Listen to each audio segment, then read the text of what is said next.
এক ছিল ছোট্ট এক পিঁপড়ে, নাম তার টুকটুক। আর জঙ্গলের সবচেয়ে বড় আর শক্তিশালী হাতির নাম ছিল গজু।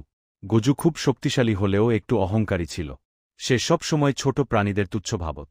একদিন প্রচণ্ড গরমে জঙ্গলের নদী শুকিয়ে গেল। সব প্রাণী পানির জন্য কষ্ট পেতে লাগল। গজু নিজের শক্তি দেখিয়ে বলল, আমি একাই পানি খুঁজে বের করব। সে সারাদিন জঙ্গলে ঘুরল, কিন্তু কোথাও পানি পেল না। ক্লান্ত হয়ে এক গাছের নিচে বসে পড়ল। তখন ছোট্ট টুকটুক পিঁপড়ে এসে বলল, আমি একটা ছোট পানির পথ জানি, কিন্তু সেখানে পৌঁছাতে সরু রাস্তা দিয়ে যেতে হবে। গজু হেসে বলল, তুমি এত ছোট, তুমি আমাকে সাহায্য করবে? তবুও আর উপায় না দেখে সে টুকটুকের কথা শুনল। পিঁপড়ে সামনে সামনে পথ দেখাতে লাগল। সরু জঙ্গলের রাস্তা পেরিয়ে তারা পৌঁছে গেল পাহাড়ের পেছনে লুকানো এক ছোট জলাশয়ে। পানি দেখে গজু খুব খুশি হল। গজু লজ্জা পেয়ে বলল, আজ বুঝলাম, ছোট হলেও সবাই গুরুত্ব